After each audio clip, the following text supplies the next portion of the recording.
অভিযানটা দিচ্ছি প্রত্যেক বাসায়, প্রত্যেক রুমে রুমে আমরা এই চেকটা করছি গতকাল রাত্রে। আবার আজকে আমরা বৈশাখ সবাই বন্ধু বান্ধব বৈশাখ যে নাচকো আমরা গিয়ে চেক করতে যাই। যখন চেক করতে আসলাম বাড়ি বাড়ি চেক করে যখন ওই সেফটি ট্যাঙ্কির আশেপাশে যে বাড়িতে সবাই ঢুকছে, আমি আবার সেফটি ট্যাঙ্কির কাছে গিয়ে দেখি একটা স্ল্যাব অনেকদিন থাকলে একটা দাগ থাকে, দাগ স্ল্যাবটা সরানো, স্ল্যাবটার পাশে আপনার এই যে কাদা মাদা লাগিয়ে রয়েছে। তো সন্দেহ তো আমি আবার সবাই ডাকলাম যে এদিকে এটা সরাই দেখি ভিতরে ড্রাইভার লাশ, তাই না? কিন্তু আমরা আশ্চর্য, ওর শরীরে যা আমরা ক্ষত দেখলাম এগুলোতে থাপড়াইছে, কান্দা রক্ত পড়তেছে, গরম পানি ঢালছে, ফসকা মস্কা শরীরে ফুল জ্বালায় বেলাইছে।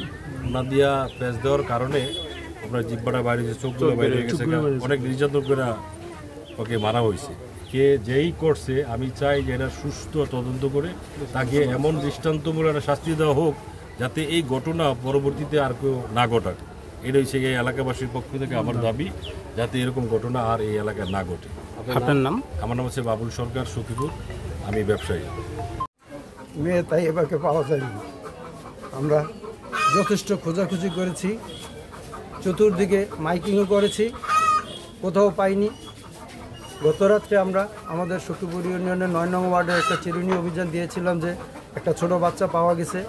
তাই সেই মুহূর্তে আমরা আজকে সকাল থেকে আমরা সিদ্ধান্ত নিয়েছি, আমাদের ছোট ভাই বেরাদর, আমার বাকি যারা ছেলেরা সবাই সিদ্ধান্ত নিয়েছি যে আমাদের এই এলাকায় অনেকেই বলতেছে যে বাচ্চারা এলাকায় আছে, কোথাও দূরে কোথাও যায়নি।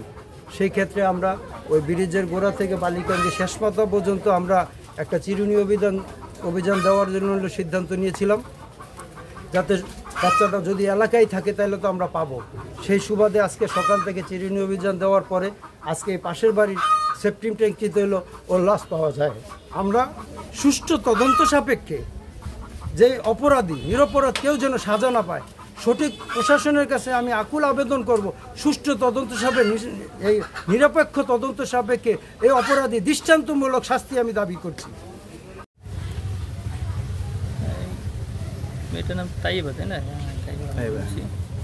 অর্থাৎ এই মেয়েটা গত পরশু দিন হারায় যাওয়ার পরে জিডি করা হয়েছে। তা করার পরে আমরা বিভিন্ন জায়গায় খোঁজাখুঁজি করছি, আমাদের জিডি সংক্রান্ত যে আইনগত ব্যবস্থা নেওয়া দরকার সেটা আমরা নিচ্ছি। খোঁজাখুঁজি করার এক পর্যায়ে আজকে এই সকাল মানে সে সময় 11টা 12টা বাজে, 12:30টার সময় সংবাদ পেলাম যে মেয়েটার লাশ ট্যাঙ্কির ভিতরে পাওয়া গেছে। তাৎক্ষণিকভাবে আমরা আসলাম, আসার পরে দেখি যে একটা কোনো ট্যাঙ্কির ভিতরে সে লাশটা আছে। পরবর্তীতে আমরা লোকজনের উপস্থিতিতে সে লাশ উত্তোলন করছি।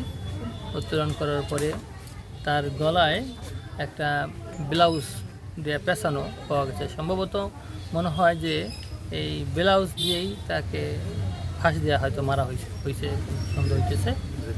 তো এ ব্যাপারে আমরা লাশের সুরতাল তৈরি করে লাশের মৃত্যু সঠিক কারণ নির্ণয়ের জন্য লাশ ময়নাতদন্তের পোস্টমর্টমের জন্য আমরা হাসপাতালে প্রেরণ করছি, হাসপাতালে প্রেরণ করছি।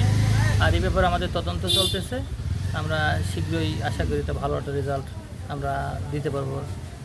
এই ব্যাপারে আমাদের কার্যক্রম অব্যাহত আছে।